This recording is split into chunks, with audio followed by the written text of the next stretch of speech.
Egyptian archaeologists made an extraordinary discovery near Cairo just recently. Drumroll please. The most ancient and most complete mummy yet discovered in the country. Yes, they were keeping it under wraps. The 4,300-year-old mummy was found in a group of tombs close to the step pyramid of Djoser, dating back to the Egyptian Old Kingdom. It was covered in layers of gold. The team also found several other tombs, including one belonging to an ancient Egyptian official and another belonging to a secret keeper who had the power to perform special ceremonies. Another interesting tomb was that of a writer, which featured the largest statues ever found in the area. This vast burial site is also home to more than a dozen pyramids and resting grounds. Probably one of the most famous mummies in the world is that of Hatshepsut. She ruled Egypt like a boss for around 20 years, building all sorts of impressive buildings and creating new trade routes. But when archaeologist Howard Carter found her tomb in the Valley of the Kings, her sarcophagus was empty. However, Carter did find 2 coffins in another tomb, one of which belonged to Hatshepsut's wet nurse and the other to an unknown woman. In 2006, a team of specialists decided to investigate whether that mysterious lady was the queen herself. They found a molar tooth in a wooden box with Hatshepsut's name on it, and when they compared it to a gap in the mummy's mouth, it was a perfect match. Ramesses II was a pretty impressive ruler, but it was his mummy that eventually made history. Now, we don't hear too much about his daddy. Okay, I'll stop. Ramses is considered to be the most powerful pharaoh in all of Egypt, as he reigned for a whopping 6 decades. He also lived to be over 90 years old. Now that's pretty amazing, considering the time he lived in. Ramses II supposedly had over 100 offspring too. Talk about a big family. When he passed away, his body was originally buried in the Valley of the Kings, but some sneaky guys tried to rob his tomb of all his treasures. Officials back in the day weren't having any of that though, so they moved his body to a secret location to keep it safe. Fast forward to the 1800s, and Ramses II's mummy was discovered along with a bunch of other rulers and important officials. But it wasn't in the best condition, so archaeologists flew it to Paris to get it, pampered. Problem was, he couldn't just be transported into another country. The only solution available was to give Ramses II his own passport. His occupation was listed as king, and the document even featured his photo. Most mummies aren't necessarily known for having the most hydrated skin. But that of an ancient woman, also known as Lady Di, proves otherwise. No, not that Lady Di. This wealthy lady from ancient times was discovered in an ornate tomb in 1971, and she looked fabulous, if we can say so about a mummy. Thanks to the special conditions in her tomb, like the moisture in the environment and the lack of oxygen, her body was almost perfectly preserved. Her skin was soft, her hair was on point, and she was still flexible. The museum that now proudly displays her mummy also shows a ton of fancy items that were buried with her, like dinnerware and musical instruments. Archaeologists investigated the mummy further and discovered that she passed away from a heart attack at around 50 years old. Even though it hasn't been around for over 2,000 years, Lady Di is still making history. The mummy of Ötzi the Iceman was discovered in the Alps in 1991. Austrian authorities initially thought he was a modern mountaineer because he was so well preserved. Turns out, he was actually from the Copper Age. He was found in a mountain pass over 10,000 feet above sea level. Through studying his mummy, we've learned so much about life in Copper Age Europe. For example, we know that he was a native of Central Europe and enjoyed eating meat. He also suffered from arthritis, narrowing arteries, and intestinal problems. But he likely used acupuncture and medicinal herbs to treat these conditions. And apparently, he was pretty handy with tools. He sharpened them just days before his untimely demise. Who knows if he was expecting trouble or just getting ready for some routine work. Now, King Tut and his story is most likely the one that made all mummies famous. This pharaoh passed away at the young age of 19, more than 3,000 years ago. But his mummy is still one of the most well-known in the world. When his tomb was opened in 1922, people went wild because it was still intact, unlike many other royal tombs. It had some seriously blinged-out coffins, including one made of solid gold. Not only did Tut's tomb give us a glimpse into ancient Egyptian history, but his mummy also taught us a lot about the time he lived in. DNA analysis helped identify his parents and revealed that the pharaoh had a rare bone disorder that might have made walking a bit tough. Now, Ginger is most likely one of the coolest mummies you'll ever hear about. He's like a time traveler from 5,000 years ago who's still looking fly with his golden hair and perfectly preserved nails. Ginger was discovered in Egypt and is believed to be the earliest known mummified body. Before people even knew about mummification, they used to place bodies in shallow graves in the hot, dry sand. And since the sand absorbed all the water, bacteria couldn't reproduce and the body was preserved naturally. Now, scientists are not sure if Ginger's preservation was intentional or not, but since he was buried with some pottery vessels, it's likely that whoever buried him knew some serious preservation techniques. If you want to meet Ginger in person, he's currently chilling at the British Museum. One Dutch art collector bought a statue from Asia and ended up finding a weird discovery. The statue contained a mummy hidden inside. Unfortunately, the body was too fragile to move, so they had to leave it there. The coolest part is that this mummy is over 1,000 years old and was on display for 200 years before being encased in the statue. When scientists did a CT scan, they found out that the mummy was filled with paper scraps covered in writings. Experts think he might have done this thing called self-mummification, which is a pretty intense process involving a special diet and tea that makes your body less prone to bacteria. Only a few people could handle this ritual, and those who managed to do that were seriously respected. No other Egyptian queen has baffled scientists and historians like the stunning Nefertiti. Based on her statues, she was known for her slender neck, wide eyes, and high cheekbones. Her name translates to "the beautiful woman has come." Talk about living up to your name, huh? Even though she wasn't a pharaoh herself, Nefertiti still managed to leave a lasting impression. Written records suggest that, as a wife and queen, she held an incredibly influential role. Because of her power, she was indeed admired, but she also managed to make quite a lot of enemies throughout her life. She was also related to King Tut, but not biologically. Rather, she was his stepmother. So far, locals have yet to identify her mummy, but that may soon change. A local Egyptologist who has been busy excavating tombs in the Valley of the Kings has found two mummies that he believes could be Nefertiti and her daughter. According to specialists, we may soon finally get a definitive answer about the identity of these two mummies. And if one of them does turn out to be Nefertiti, we could be in for a real treat. DNA analysis and CT scans of the mummy could give us the most complete and accurate image of the queen that we've ever seen. It's crazy to think that we've only scratched the surface of what lies beneath modern-day Egypt. Nefertiti ruled during a time of great power and prosperity in Egypt, but unfortunately passed away in a period of social turmoil, leading to her gravesite being lost. Now, where's my mummy? When you hear the word mummy, you might get a chill down your spine. That's because most of us associate this word with those creepy characters we've seen in some scary movies. But in reality, mummies have helped us understand a lot about ancient civilizations, their rulers, and about how people used to deal with losing their loved ones. The people most famous worldwide for their mummies are the ancient Egyptians. They believed that some sort of existence after passing away was possible, if certain conditions were met.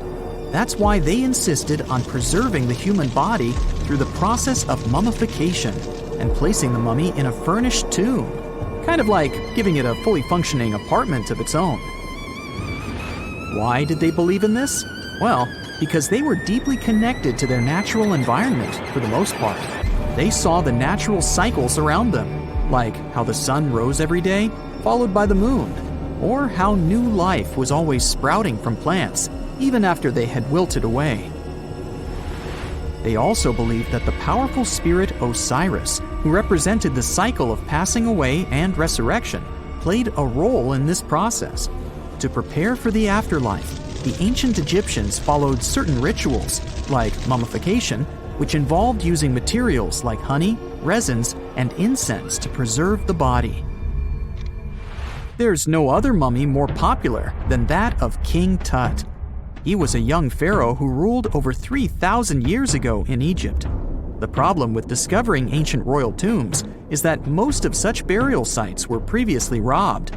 People knew ancient rulers had been left with many valuable belongings, so those locations became vulnerable to thieves. When King Tut's tomb was opened in 1922, people were excited because it had not been robbed, like many other previously discovered royal tombs. That's how well hidden it was. Inside, his mummy was encapsulated in a total of 3 coffins, including one made of gold.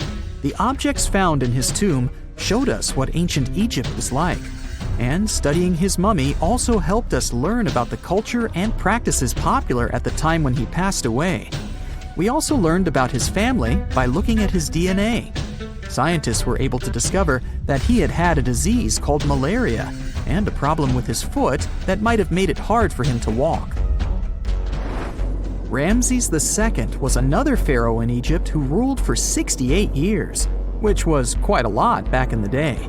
He was known for his expansion campaigns and building projects. Many objects from his time as a ruler still exist today, including a large statue of him. Ramesses II was about 6 feet tall and lived to be about 90 years old. After looking at his mummy, scientists concluded that he may have had a medical condition that affected his spine. Now, remember those thieves I mentioned before? They are probably the reason why Ramesses II ended up in a plain coffin in a secret collection of royal mummies at Deir al-Bahari, which was rediscovered in 1881. Thankfully, archaeologists were able to identify him because his journeys had been recorded on his wrappings. The process was really tedious too. In fact, in ancient Egypt, the mummification process could take a staggering 70 days to complete. A special person would say a very specific speech while delicately handling the body and drying it out using a type of salt called natron. They also used linen and resin to make the body look more lifelike and to wrap it in cloth. The tomb was equally as important for ancient Egyptians. The walls of King Tut's tomb, for example, were adorned with intricate artwork that depicted his journey to the afterlife, from his burial procession to his passage through the underworld. The ancient Egyptians believed that everyone made this journey after passing away, and they filled their tombs with items and paintings to help the person in their spiritual travels. Additionally, the walls of the tomb were decorated with spells from a special book, which contained a collection of poems that the Egyptians believed would help people reach the afterlife. And speaking of how important this journey was, people also placed food in these ancient tombs. In King Tut's tomb, archaeologists discovered 36 jars of vintage beverages and 8 baskets of fruit, which were believed to be left there to help him in his journey to the afterlife. The Egyptians believed that traveling to the afterlife took a really long time, so they left a lot of supplies, such as food and water, to sustain their loved ones. Pharaohs also generally had numerous luxurious garments and beautiful jewelry in their tombs to ensure that they would have a fashionable journey. These items included various types of linen clothing, such as tunics, scarves, gloves, and headdresses, as well as a lot of gold jewelry with precious stones, like bracelets, buckles, pendants, necklaces, rings, and even precious depictions of insects for protection. Some were also deposited with fans made from ivory and ostrich feathers to keep them cool in the afterlife. Some ancient rulers were even placed in their forever apartments along with boats. For example, Pharaoh Khufu built the Great Pyramid at Giza as his tomb, and a large ship was found inside.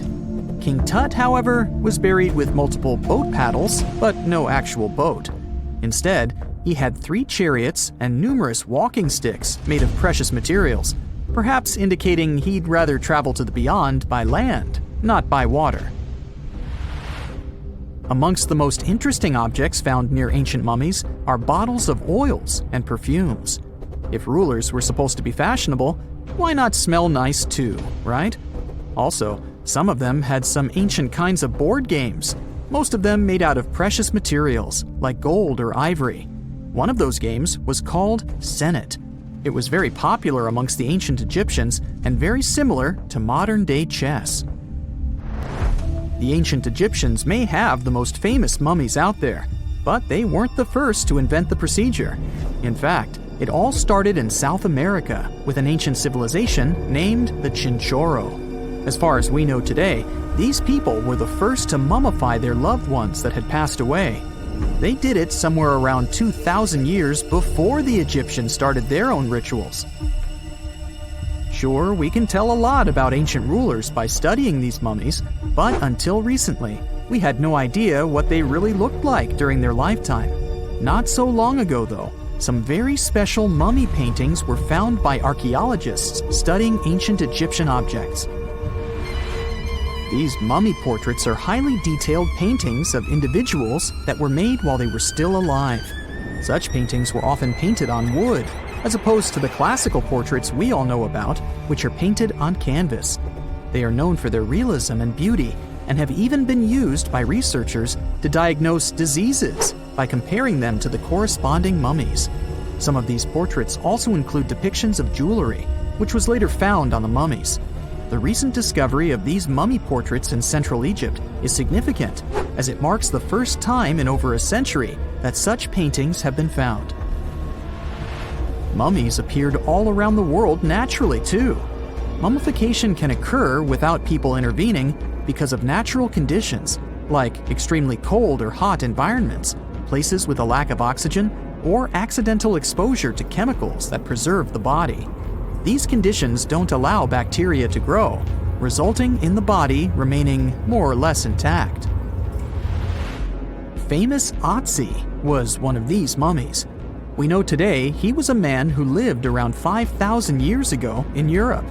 But upon his discovery in the Alps in 1991, Austrian authorities initially believed that he was a modern mountaineer because of how well preserved the body was. However, after the Iceman was removed from the glacier, it was determined that he was actually from the Copper Age. They found the tomb of a royal doctor who lived over 4,000 years ago, a man who held pharaohs' lives in his hands. This man knew secrets that only deities and kings were allowed to hear.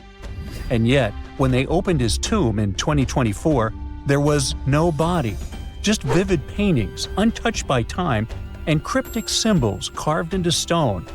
Who was he, and why was he buried with spells linked to a scorpion deity? The tomb was buried deep beneath the sands of Saqqara. The doctor's name was Tete-Nebe-Fu. He lived around 4,100 years ago, during one of Egypt's most mysterious turning points, right at the edge of glory and collapse. These were the final days of Egypt's Old Kingdom. The sun still glinted off freshly built pyramids, but the shadows were already creeping in. The pharaoh, Pepi II, had ruled longer than anyone before him, 90 years. But by the end of his reign, the country was cracking. The power was slipping, the regional leaders were rising, and the Nile floods grew unpredictable. In this shaky period, the mysterious doctor thrived. His tomb was discovered by a Swiss-French archaeological team in the shadows of old pyramids. The weirdest part was that when they uncovered his burial chamber, they found no body, no golden treasures either. Unfortunately, the tomb had been robbed long ago. But what remained was something even more fascinating: the words and images left on the walls. The paintings are still vibrant, bright colors that somehow survived all those years underground. The walls show jars, containers, strange abstract patterns, and geometric shapes. And then there are hieroglyphs, lines and lines of sacred script carved with precision, like someone had poured their soul into every curve.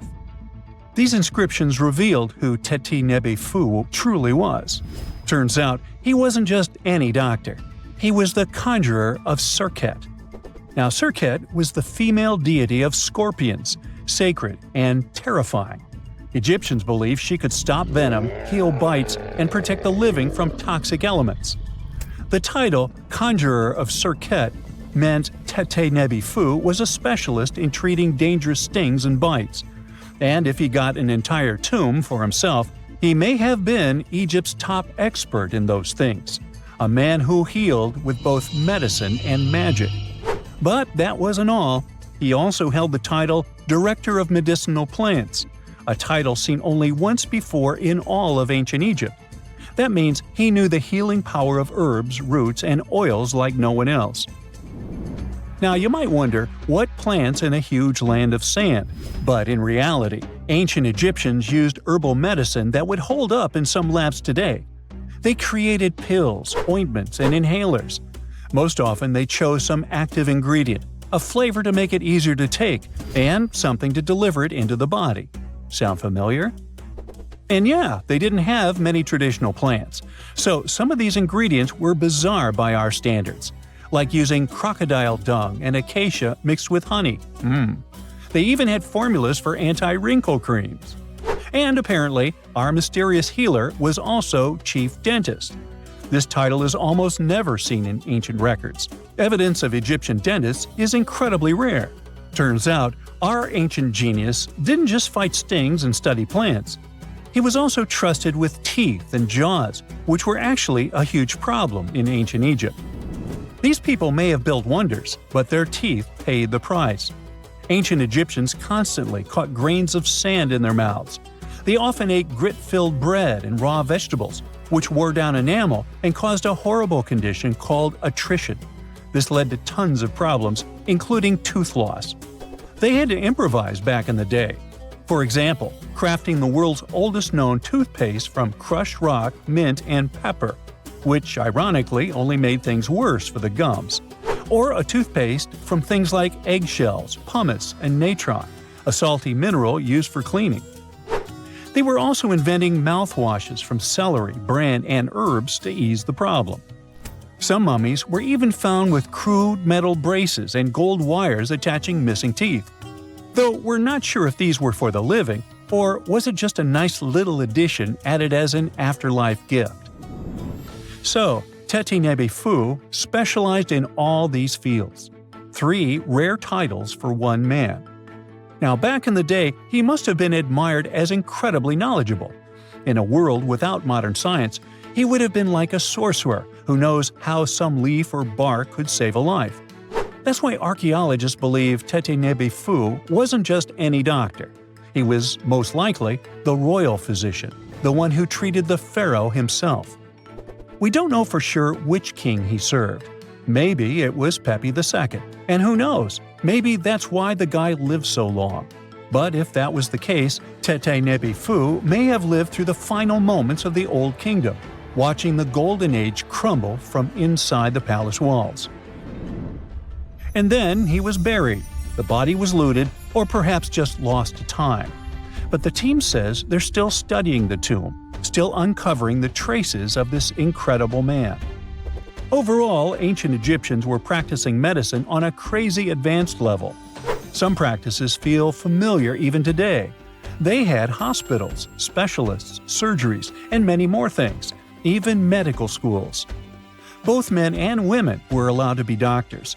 They healed with various methods and practiced surgery with actual tools, scalpels, forceps, even sutures. Some doctors treated only the eyes, others the teeth, the stomach, or even what they called the hidden diseases. They knew how to clean and dress wounds, could set broken bones using splints made of wood or reeds wrapped in linen, and even prevented infections. There were even proctologists. They also built the first prosthetics, like a wooden toe with leather straps that help people walk normally again. The oldest known prosthetic is 3,000 years old. Now, the most shocking part is how they actually even tried to remove tumors. A recent study looked at a 4,000 years old skull. It belonged to a man in his 30s.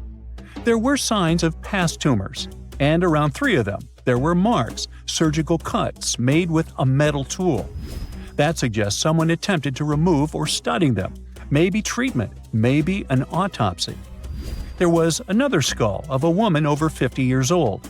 It also showed similar signs, but with healed fractures from an earlier injury, which is amazing because her treatment might have actually been successful. Being a healer in this society meant something powerful. It meant being a priest, a scientist, and a magician all at once. To ancient Egyptians, medicine was a necessary art, and they treated it with as much reverence as they did their deities. That's because they believed that sickness could be both physical and spiritual. So a doctor could recite a spell while applying a salve, and a lot of their treatments worked. The reputation of doctors in ancient Egypt was so strong that leaders from other parts of the ancient world, like Persia, actually sought them out. Even Homer, the Greek poet, once said the Egyptians were the most skilled healers of all. Of course, their understanding of the human body wasn't perfect. For example, they thought the heart controlled thought and emotion. They also didn't know what the brain really did. But their approach, observe symptoms, diagnose, and treat, well, that's modern medicine. Sure, they prayed over the wound, but they also healed it, didn't they? Their most famous physician was Imhotep. That guy was a true polymath, an architect, priest, and a healer who became so revered he was later worshipped as a deity of medicine. Yep, a human who was so cool they turned him into a deity. He lived 2,000 years before Hippocrates, the so-called father of medicine. And yet, some people joke we should drop the Hippocratic Oath altogether and swear an Imhotepic oath instead. These people weren't just laying the foundations of pyramids, they were laying the foundations of healthcare. Let's face it, most ancient tombs have been looted at least once. No matter how scary the rumors could have been, most mummies were open to. But one. This is the Bashiri mummy, and it puzzles everyone so much that nobody dares to see what's inside.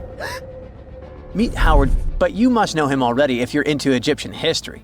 He's primarily famous for discovering King Tut's tomb back in 1922. But few people know that before this revolutionary discovery, he had probably found another mummy.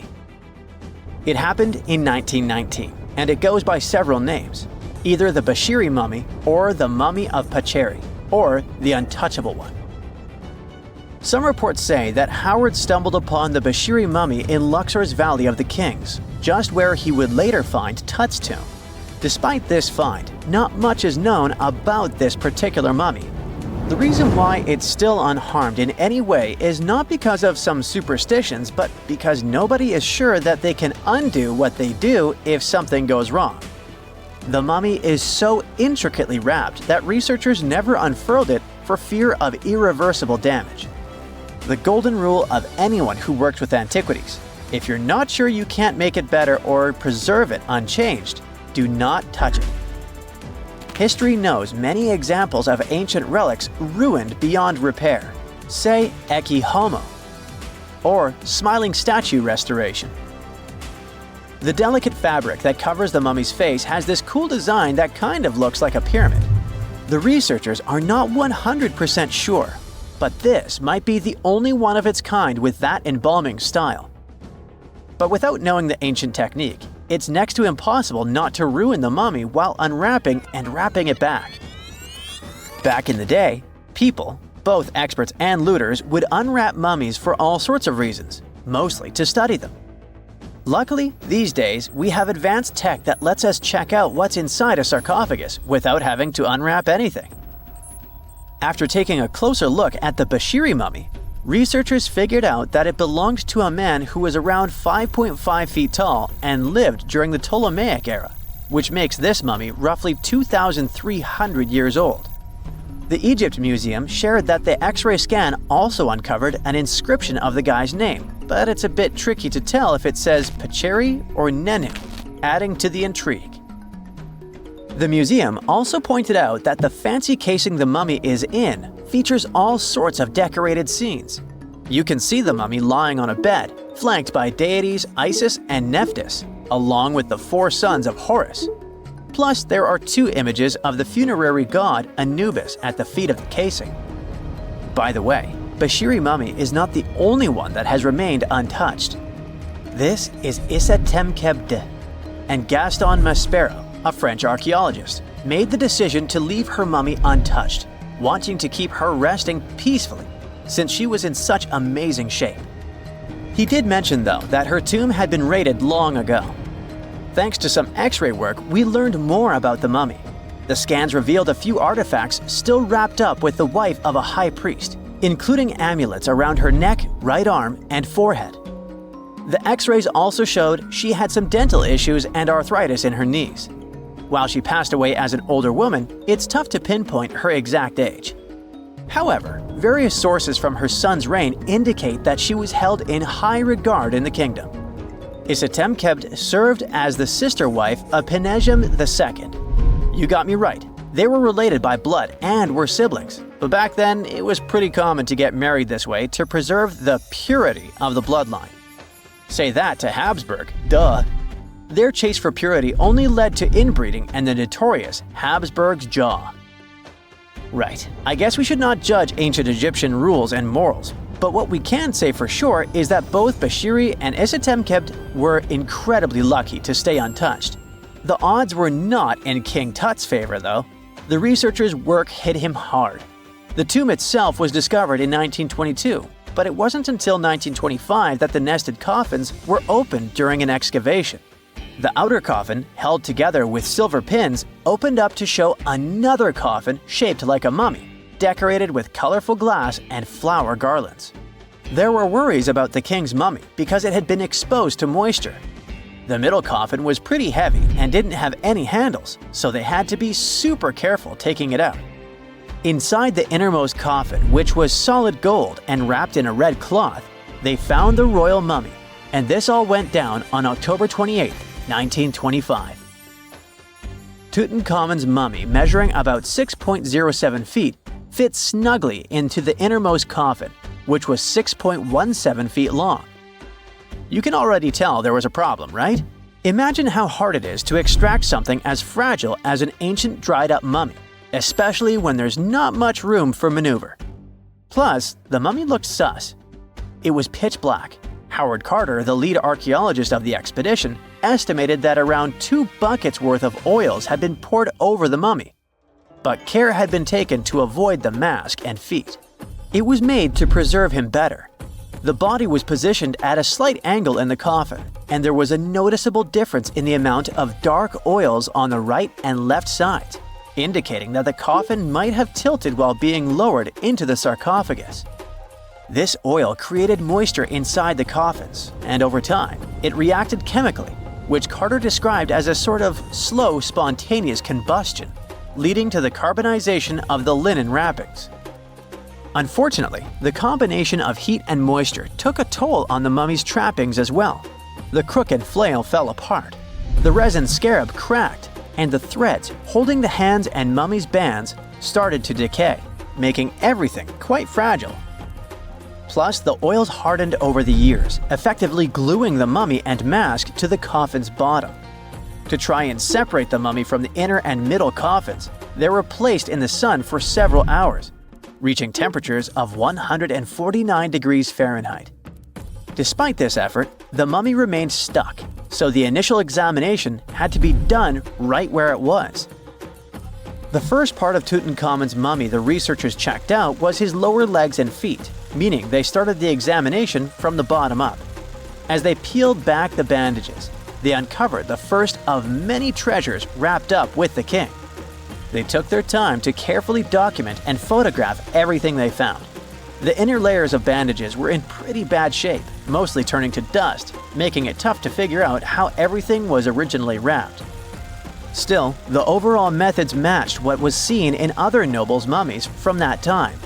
Lots of folded linen pads were used to shape the torso and thighs. The outer and inner bandages were made from fine linen, while the middle layers were coarser. They had some intricate bandaging around the shoulders and chest with a similar style around the groin. Each limb, along with fingers and toes, which were fitted with gold caps, was wrapped separately. Tutankhamun even wore gold foil sandals on his feet. They hoped to separate the mummy from the coffin by removing the outer bandages, but the resins had stuck the body to the coffin. So, the researchers ended up chiseling it out. To To do this, they had to cut the torso in half at the hips and disarticulate the arms to continue unwrapping. Each part was treated with hot paraffin wax for stability, and later the hands and feet were reattached with resin. Finally, they used hot knives to detach the head from the mask. To check the teeth, it was decided to make an incision around the jaw and neck, which was later fixed with resin. So technically, the scientists did all they could to preserve the mummy, but still, in a way, it ended up being damaged beyond repair. What do you think? Should they have left it in the coffin? Or did they do the right thing? Let us know in the comments. Scientists have discovered a never-before-seen pyramid immersed in the sands of Judea. After a little digging, they discovered that it held treasures that had been untouched for over 2 millennia and historical secrets that we can only now access.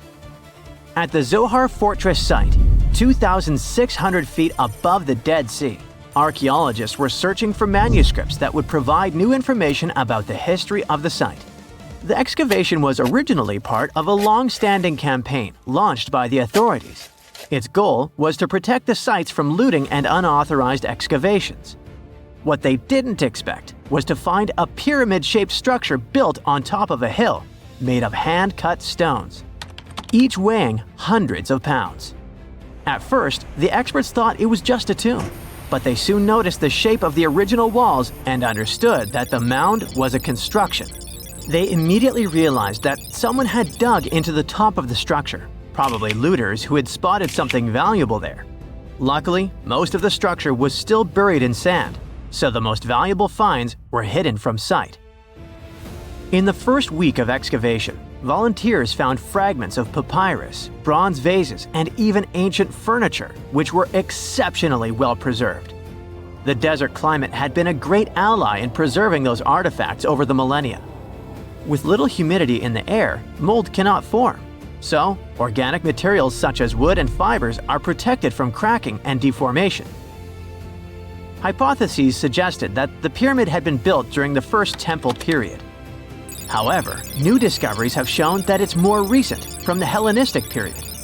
Considering this and the fact that the structure dates back 2,200 years, it's believed that it probably appeared shortly after the death of Alexander the Great, the famous ancient Greek king of Macedonia. At that time, his generals divided the former Seleucid Empire. Ptolemy took control of Egypt and the surrounding regions, including the Dead Sea area, while Seleucus took control of the north, which is now part of the Middle East. It's still not known for sure whether the pyramid was built under the rule of the Ptolemaics or the Seleucids. Both Ptolemaic coins and coins from the Seleucid kingdom have been found at the site. Even so, many scholars believe it was built when the region was under Ptolemaic control. Evidence also suggests that the building, despite its longevity, collapsed at some point. But that's not why it was abandoned by the ancient Egyptians, which begs the question of what purpose it was built for. Some believe it was used as a tomb due to its picturesque location on top of a hill. Others believed it may have served as a historical monument. However, one of the strongest theories is that the pyramid was a guard tower, protecting an important trade route along which salt and bitumen resources from the Dead Sea were transported to coastal ports. They also believe it may have been used by Ptolemaic officials to collect taxes from travelers. It would be something equivalent to our modern-day toll booths, or even port inspection agencies. Although the contents of the papyrus documents remain a mystery, it seems very likely they were written using the Greek alphabet, and some experts believe that they may have been tax documents, which would make perfect sense, given the theory that the pyramid was a guard tower. The team calls it a fascinating historical mystery that the dig is helping to unravel, but the find is just a grain of sand in an entire desert. The dig is part of a larger project that's been going on for a long time. And in the last 8 years alone, it has scanned 111 miles of desert cliffs and identified approximately 900 caves within that radius. Using rappelling equipment, advanced technology, and specialized documentation methods, archaeologists discovered thousands of rare items, such as hidden scrolls, woodworking tools, carpets, leather goods, and even treasures. For them, The Judean desert is an ancient vault just waiting to be opened to reveal its secrets. A few years before they found the mysterious pyramid, they discovered a cave that had served as a refuge for Jewish rebels almost 1900 years ago. The site was about 262 feet from the top of a cliff, and because of its difficult access, it hadn't been explored yet. Inside, they found previously unpublished fragments of the Dead Sea Scrolls that contained religious passages written in Greek. 11 lines of text were reconstructed thanks to the good condition of the papyri. So, scientists were able to identify their etymological content. Probably the best thing, there was no problem with preservation. Thanks to the dry and hot conditions of the desert, the artifacts were in impeccable condition. And there were other historical treasures there. The teams found rare coins, a partially mummified skeleton over 6,000 years old, with skin, tendons, and even strands of hair. There was also a giant basket made of plant fibers, considered the oldest in the world, more than 10,000 years old. With a capacity of up to 26 gallons, it was made about 1,000 years before the invention of ceramics. Speaking of historical treasures, there's another one that has caught the attention of the scientific community. A small piece of fabric that is around 3,800 years old. But it's more than just simple fabric. Dyed with the rare scarlet paint mentioned many times in ancient religious texts, this find is the oldest known evidence of fabric painted with a dye made from insects, known as scarlet worms. This is where the intense red hue comes from. It was a highly valued color, like royal blue and purple, because those insects lived in oak trees and could only be harvested for a short period during the year. So, those dyes were reserved for sacred fabrics, such as priests' clothes, marking status and religious importance. And although this discovery had great significance for archaeology, its size was actually tiny, measuring less than 1 inch. The fragment was discovered in 2016 during excavations in the so-called Cave of Skulls, but it's not known exactly how this fabric got there. According to experts, it's evidence that people knew how to dye wool fibers already 3,800 years ago or so. It also provides us with proof that the ancient textile industry already used animals at about the same time people began to create written sources. Fabrics painted using this type of dye were recorded in more recent periods. But what makes this piece really special is the fact that it is much older than any other. Another important discovery was made in 1980, when scientists found a seed that was over 1,000 years old, which turned into a mysterious tree named Sheba. They spent 14 years cultivating this plant, which is now about 10 feet tall, only to discover later that it could belong to an extinct lineage of trees that had grown in the region.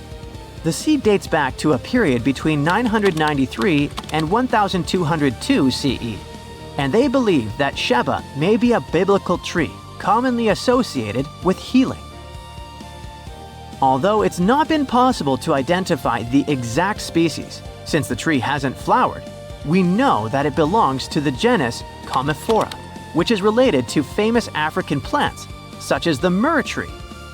But time has revealed something even more special. Its leaves and resins are rich in compounds that have medicinal, antioxidant, and even skin-soothing properties. This means that the tree may represent a forgotten lineage whose resin had medicinal value and was mentioned in ancient texts. This brings to light how ancient people dealt with botanical medicine.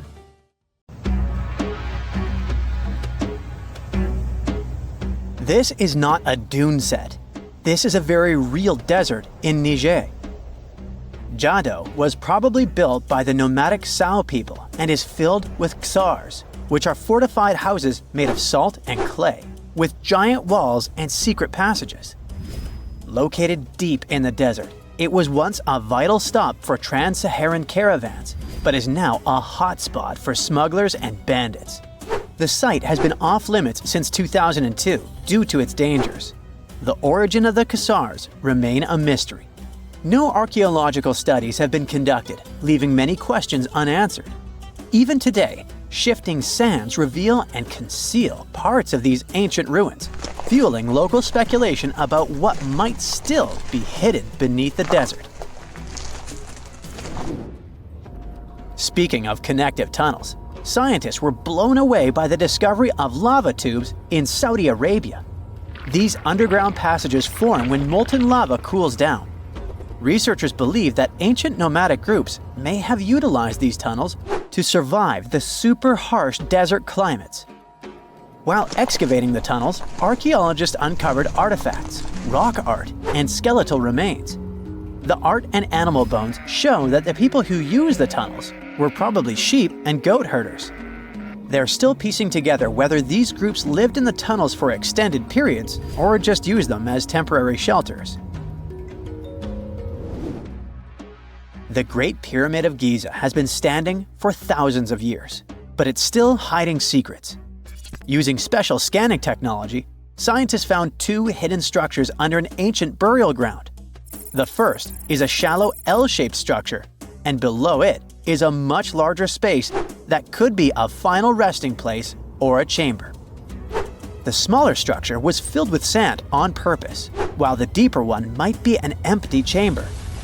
Experts believe the two are connected, possibly as an entrance leading to a secret chamber. This is big news because it might give us some more insight into who built the pyramids and why. The world is full of ancient writing, but some messages refuse to give up their secrets, like the mystery of the Bashplemi tablet. This unusual stone, pulled from a lake in Georgia, is covered in symbols no one can read. Even with modern technology, experts are completely stumped. The tablet is about the size of a book, with 60 symbols carefully carved into its surface, but 39 of them don't match any known language. Some resemble scripts from ancient civilizations in the Middle East, India, and Egypt, but none are an exact match. To make things even trickier, part of the tablet is broken off, meaning a piece of the puzzle is missing forever. To rule out a hoax, scientists studied the tablet closely. They confirmed it's made of vesicular basalt, an extremely tough local rock. Whoever carved these symbols must have been really skilled. Based on similar archaeological finds, experts believe the tablet could date back thousands of years, possibly to the late Bronze or early Iron Age. Some symbols repeat, which could mean they're numbers. Maybe it's an inventory list, a record of battles, or even an offering to the deities. Until someone cracks the code, the Bashplemi tablet remains an unsolved mystery from the depths of history. Experts are still stumped with what this Minoan disc might mean. The Phaistos disc is one of the most mysterious finds from the Minoan civilization. This 6-inch clay object, discovered in 1908, has strange spiral markings that no one has fully decoded yet. The disc has 241 symbols on both sides, showing everything from people and animals to tools and plants. Experts have come up with many theories about what the symbols mean. Some think it's an early form of Greek. Others suggest it's a prayer or a hymn. And some even believe it could be a letter from a king in Anatolia to a Greek ruler. Let's see who will be the first to figure this out. It's always a fun day at an archaeologist's office when they find something as big as a 2,000-year-old marble head.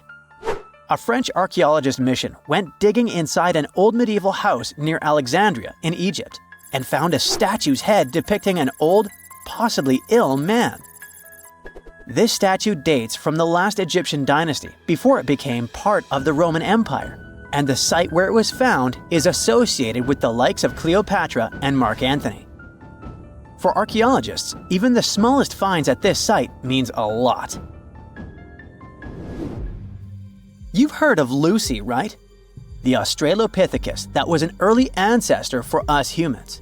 Well, scientists found some of her species' footprints somewhere in Tanzania.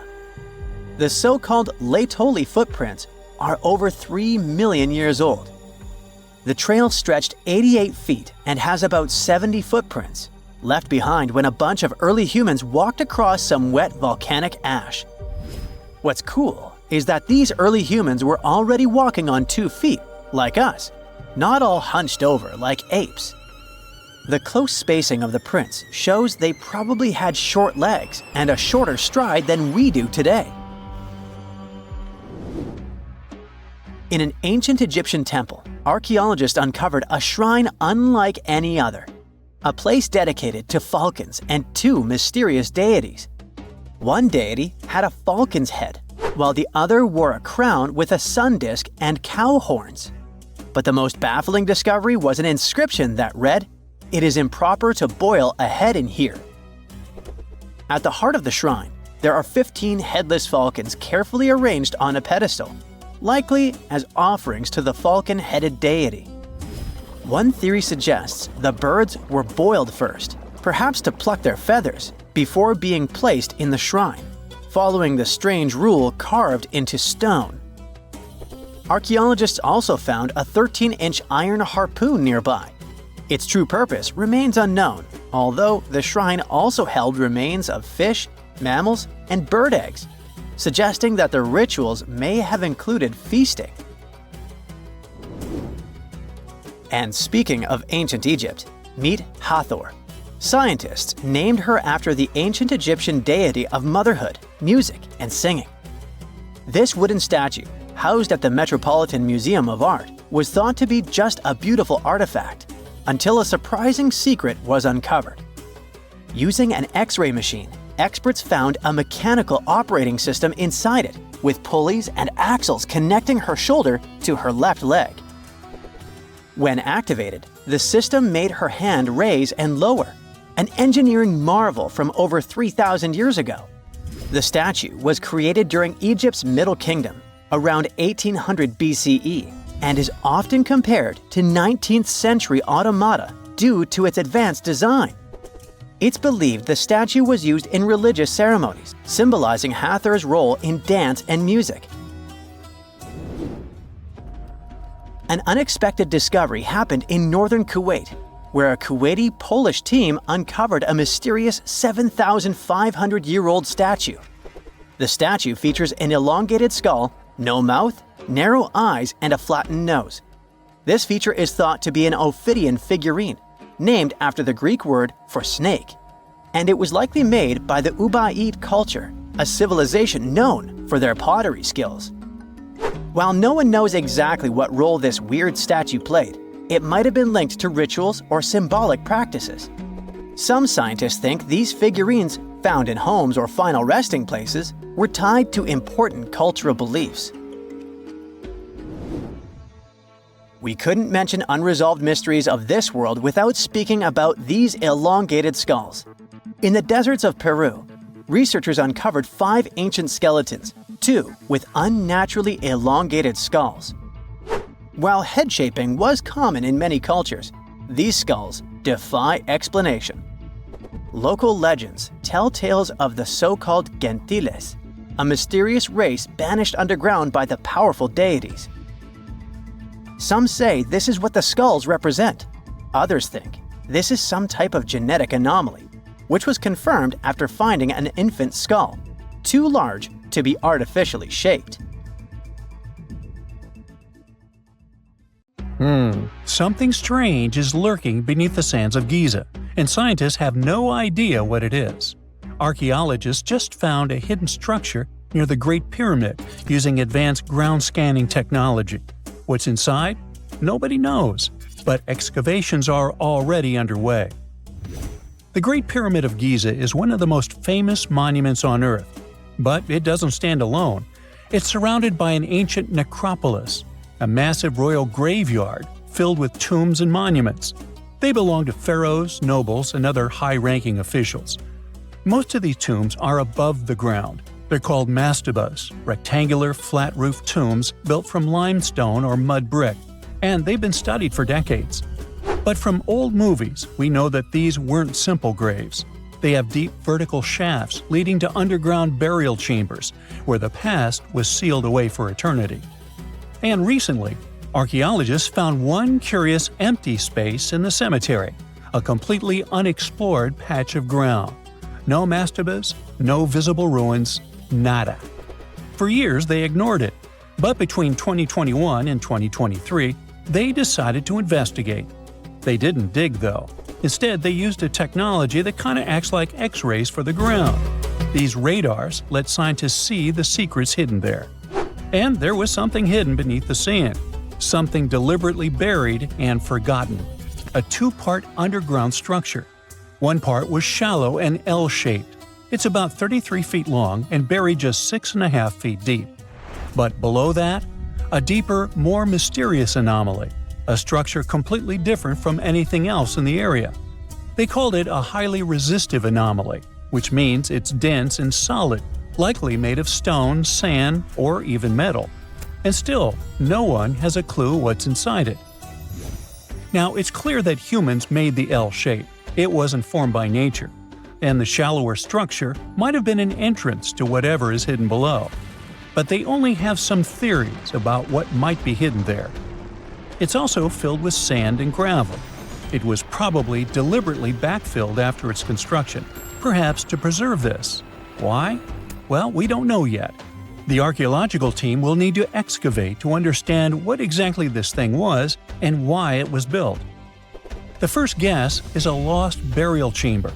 Many tombs in Giza have underground burial sites, but most have clear surface markers. This one, for some reason, has nothing. But it could be one of them. The second guess is an ancient offering chapel. Egyptologists know that some chapels were built in this shape, but usually they were above ground, not buried like this. And finally, it might be something we've never seen before. If this turns out to be a new type of structure, it could rewrite what we know about the burials of pharaohs. The only way to know for sure is to dig it up. And that's exactly what's happening right now. Excavations are already underway. Archaeologists are racing against time to uncover the truth. But there's a real danger there too. Giza's fragile ancient structures need to be handled carefully. Otherwise, they could be damaged beyond repair. So all we can do is wait for the truth. Now, these tombs always held fascinating mysteries. Unfortunately, we'll never learn tons of these mysteries because of some relentless tomb robbers. Egyptian tombs were built to guard the bodies for eternity. But that absolutely didn't stop people from breaking in and stealing everything valuable inside. They've been bothering these ancient sites for thousands of years, starting way back in pharaohs' times. Many of the most famous tombs, including those in Giza, Saqqara, and the Valley of the Kings, were looted. It was a common practice in ancient Egypt. And they were serious about this whole thing. They dug secret tunnels to bypass traps and walls, bribed or threatened tomb workers to get inside knowledge, cracked open sarcophagi to grab gold, jewelry, and artifacts. And by the time modern archaeologists got to most of these tombs, they had already been picked clean. The reigning pharaohs got tired of this infuriating nonsense. The Valley of the Kings, the famous burial ground of Egyptian royalty, was supposed to be the ultimate safe zone. Tombs were built deep underground, hidden in the desert. Passages were sealed with giant stone blocks. False doors and traps were added to confuse thieves.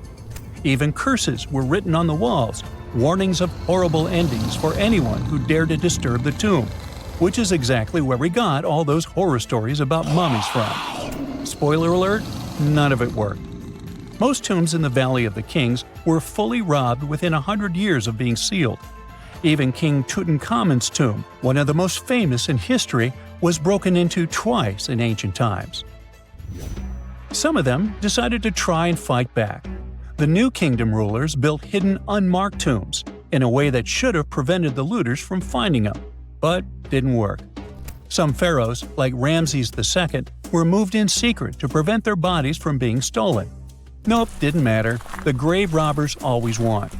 That's because tomb raiders weren't just random thieves. They were skilled, organized, and well-connected. They knew exactly where to look. Many were the ones who had built these sites in the first place, and they knew where the entrances were. If they couldn't smash through the doors, they'd dig through the walls, floors, and even ceilings to break inside. They also worked fast, often within a few years after the tombs were sealed, before anyone forgot where the valuable stuff was. The Khufu's pyramid, The one that's next to this newly discovered structure was looted long before modern times. The one thing left inside when explorers got there? An empty granite box where the sarcophagus used to be. Unfortunately, it's not just about gold. History itself gets stolen during these raids. Ancient Egyptians wrote detailed records of what exactly and where they buried. So when archaeologists compare these lists to what's found, they can see what's missing, which is often everything valuable. Most artifacts don't end up in museums. They just disappear into private collections, where they can never be studied again. Which is, of course, completely unfair. In fact, a few countries have had enough and started passing laws to take historical artifacts back from private collectors. In Italy, if you own an ancient Roman artifact, you must prove you got it legally. China is actively hunting down stolen artifacts, and they must find ways to retrieve it back from the Western collectors. In Egypt, they passed new laws making it illegal for private citizens to own any ancient Egyptian artifacts at all. Other countries, like the US, the UK, Germany, or Switzerland, are completely fine with rich guys owning their history. The British Museum is built on looted things. European empires invaded half the planet and took whatever they wanted back home. Their museums are often full of such stolen artifacts, and unfortunately, they refuse to give most of them back. For example, the Rosetta Stone. It was taken from Egypt by Napoleon's army, then stolen again by the British after they beat the French. Egypt has been demanding to return for years, but they still can't get it back. Or the Parthenon marbles. These magnificent massive Greek structures were taken from the Parthenon in Athens by a British lord in the 19th century. Greece has been begging for them back ever since, but the UK doesn't feel like it. Not to mention tons of Mesoamerican artifacts scattered in various museums across the world. European explorers raided Mayan and Aztec temples, took statues, jewelry, and sacred objects, and now Mexico is fighting to get them back. Well, wouldn't it be surprising even if this mysterious underground chamber has somehow been looted already? But if it's a newly found place, could it be one of the few that escaped the hands of grave robbers? Could there still be ancient artifacts, untouched for 4,500 years? We can only hope that those guys didn't get there first. What is a boat doing in the middle of a desert? You would expect to find a seagoing vessel closer to shore. This is the question archaeologists had been asking for decades. In 1988, there was a storm near one of the most important archaeological sites in ancient Egypt. A wooden structure emerged from the sand. It was hollowed out by termites. Scientists were determined to solve its mystery. In 2000, they began excavating the site near Abydos, Abydos. An American team of experts soon discovered a boat that was 70 feet long, and it wasn't alone. In total, there were 14 boats neatly resting next to each other. It was impossible to completely dig out the boats because of their poor condition. Luckily, the wood was preserved enough to get a sample. Analyses revealed that the boats were around 5,000 years old, the oldest fleet in human history to this date. The time of their construction predates the pyramids at Giza by half a millennium. Each ship of the fleet rested in a vault that matched its dimensions. The room was roughly a third of the size of a tennis court. It had mud brick walls that featured more than 120 drawings of boats. Ancient Egyptians incised them on whitewashed walls that were excellently preserved. Scientists have known about these mysterious chambers for well over a century. 1901, 1902. A British archaeologist, Arthur Weigel, stumbled upon a strange structure west of the River Nile. His team caught a glimpse of the interior walls. Sadly, a section of the roof collapsed, so they had to call off further exploration. Researchers abandoned the site, but its location remained on the maps. The boat's position first led scientists to think that they rested on a bank of the mighty Nile. But there was a problem with this theory. Today, the river flows almost 7 miles west of Abydos.